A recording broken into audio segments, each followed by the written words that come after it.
ഓം ശ്രീ ഗണേശായ നമ. ഓം ശ്രീ ഗണേശ ശാരദാ ഗുരുഭ്യോ നമ. ഓം സദാശിവസമാരംഭാം ശങ്കരാചാര്യമധ്യമാം അസ്മദാചാര്യപര്യന്താം വന്ദേ ഗുരുപരമ്പരാം.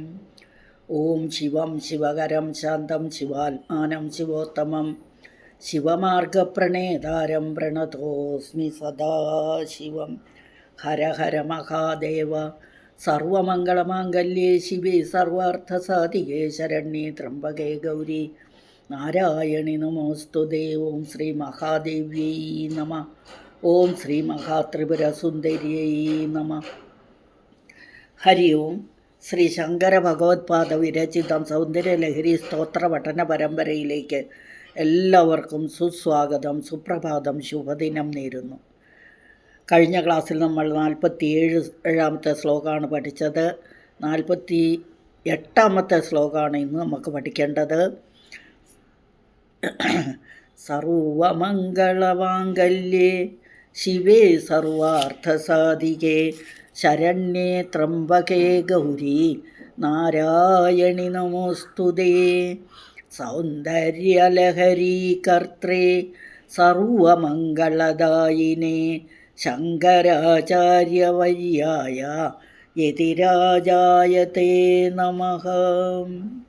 ഹരി ഓം. ശ്ലോകം 48.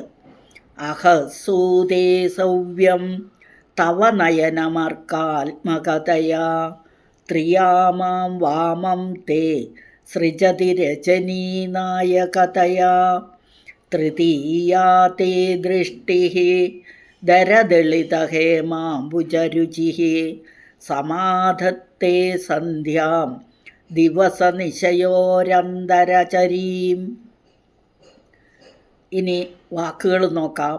അഹഹ സൂതേ അസവ്യം തവ നയനം അർക്കാത്മകതയാ ത്രിയാമാം വാമം തേ സൃജതി രജനീനായകതയാ തൃതീയാ തേ ദൃഷ്ടിഃ ദരദളിതഹേമാംബുജരുചിഃ സമാധത്തെ സന്ധ്യാം ദിവസനിശയോരന്തരചരീം. ദിവസനിശയോः അന്തരചരീം ഒന്നിച്ചാവുമ്പോൾ ദിവസനിശയോരന്തരചരീം. ഇതാണ് ശ്ലോകം. ഇനി ഓരോ വാക്കിൻ്റെ അർത്ഥം നോക്കാം. അഹഹ അഹസ് എന്ന വാക്കാണ്. അഹഹ എന്ന് വിസർഗം ചേർത്ത് പറഞ്ഞാൽ അഹസ് എന്ന് പറഞ്ഞാൽ പകൽ എന്നർത്ഥം. സൂതേ സൂതേ എന്ന് പറഞ്ഞാൽ ജനിപ്പിക്കുക, ഉണ്ടാക്കുക എന്നൊക്കെ അർത്ഥം. അസവ്യം അവിടെ പ്രശ്ലേഷ ഇട്ടിരിക്കുന്നതിൻ്റെ അർത്ഥം ആയാണ്, പക്ഷേ അത് വായിക്കുമ്പോൾ ഉച്ചരിക്കാൻ പാടില്ല. സവ്യം എന്നേ വായിക്കാവുള്ളൂ. സൂതേ സവ്യം എന്ന്. അസവ്യം എന്നാണ് വാക്ക്. സവ്യം എന്ന് പറഞ്ഞാൽ ഇടത്താണ്. അതിൻ്റെ നേരെ ഓപ്പോസിറ്റ് അസവ്യം, അതായത് വലത് എന്നർത്ഥം, വലത്ത്. അപ്പോൾ തവ തവ എന്ന് പറഞ്ഞാൽ നിന്തിരുവടിയുടെ ദേവിയുടെ നയനം, നയനം കണ്ണ്. അർക്കാത്മകതയ, അർക്കൻ സൂര്യനാണ്. അപ്പോൾ സൂര്യൻ്റെ ആത്മകഥയാന്ന് പറഞ്ഞാൽ സൂര്യൻ്റെ രൂപമായിരിക്കുന്നു. അപ്പം ദേവിയുടെ വലത്തെ കണ്ണ് സൂര്യാത്മകമായതുകൊണ്ട്, സൂര്യരൂപമായിരിക്കുന്നത് കൊണ്ട് അഹസിനെ ജനിപ്പിക്കുന്നു എന്ന് പറഞ്ഞാൽ പകലിനെ ഉണ്ടാക്കുന്നു. അടുത്ത വരിയിൽ ത്രിയാമാം വാമം. വാമം എന്ന് പറഞ്ഞാൽ ഇടത്. ഇടത്തെ അങ്ങയുടെ കണ്ണ്, അതായത് ത്രിയാമാം, 3 കണ്ണുകളാണ് ദേവിക്കുള്ളത്. 3 യാമങ്ങളായിട്ട്. യാമം എന്ന് പറഞ്ഞാൽ സമയം, ആ മണിക്കൂറുകൾ അല്ലേ. 24 മണിക്കൂറാണ് ആകെ ഉള്ളത്. ആ മണിക്കൂറുകളിൽ 3ാമത്തെ യാമം ആണ് സന്ധ്യ എന്ന് പറയുന്ന യാമം. അപ്പോൾ പകൽ, രാത്രി, അതിൻ്റെ മധ്യത്തിലുള്ളത് സന്ധ്യ. പകൽ, രാത്രി, സന്ധ്യ എന്നീ 3 കാലങ്ങളാണ്. അപ്പോൾ 24 മണിക്കൂർ.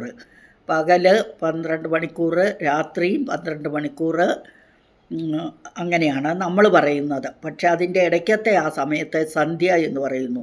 അപ്പോൾ 3 യാമങ്ങൾ, തൃതീയാമാം വാമം ഇടത്, ഇടത്തേത് രജനീ നായകതയ സൃജതി. രജനി എന്ന് പറഞ്ഞാൽ രാത്രി, രാത്രിയുടെ നായകൻ. നായകനാരാണ് രാത്രിയിൽ? ചന്ദ്രൻ. അപ്പോൾ ചന്ദ്രൻ്റെ രൂപമായിരിക്കുന്നത് കൊണ്ട് വാമം ഇടതുവശത്തെ കണ്ണ് യാമത്തെ സൃജതി എന്ന് പറഞ്ഞാലോ രാത്രിയെ സൃഷ്ടിക്കുന്നു. ആ 2 ലൈൻ കൊണ്ട് അല്ലയോ ദേവിയുടെ വലത്തെ കണ്ണ് സൂര്യരൂപമായതുകൊണ്ട് പകലിനെ സൃഷ്ടിക്കുന്നു, ഇടത്തെ കണ്ണ് ചന്ദ്രരൂപമായതുകൊണ്ട് രാത്രിയെ സൃഷ്ടിക്കുന്നു. ഇനി തൃതീയ, മൂന്നാമത്തേത് തേ, അതിൽ മൂന്നാമത്തെ തേ, അവരിൽ എന്നൊക്കെയാണ് അർത്ഥം. മൂന്നാമത്തേത് ദൃഷ്ടി എന്ന് പറഞ്ഞാൽ കണ്ണ്. മൂന്നാമത്തെ കണ്ണ് ദരദളിത ഹേമാംബുജ രുചി.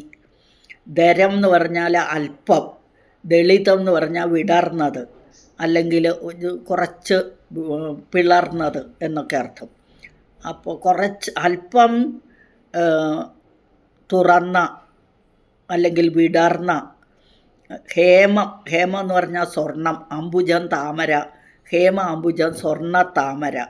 സ്വർണ്ണ താമരയുടെ രുചിയുള്ള ആ മൂന്നാമത്തെ കണ്ണ്, അതായത് ആദ്യത്തെ വലത്തെ കണ്ണ് സൂര്യനും ഇടത്തെ കണ്ണ് ചന്ദ്രനും, മൂന്നാമത്തെ കണ്ണ് അഗ്നിയാണ്. അഗ്നിയുടെ രൂപം എന്താണ്? അത് നല്ല സ്വർണ്ണ താമരയുടെ പോലെയുള്ള പ്രകാശത്തോടു കൂടിയതാണ് അഗ്നി.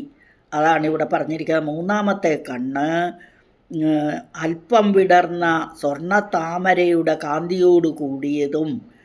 എന്നിട്ട് എന്തിനെ ഉണ്ടാക്കുന്നത്? സമാധത്തെ സമ്യക്കായി ഉണ്ടാക്കുന്നു. എന്തിനെ? സന്ധ്യയെ ഉണ്ടാക്കുന്നു. ദിവസ നിശയോരന്തരചരീം, ദിവസം ഡേ അല്ലേ, നിശ രാത്രി, പകലും രാത്രിയും അതിൻ്റെ ഇടയ്ക്കുള്ളത് മധ്യത്തിലുള്ള അത് സന്ധ്യ. ആ സന്ധ്യയെയും ഉണ്ടാക്കുന്നു എന്നർത്ഥം.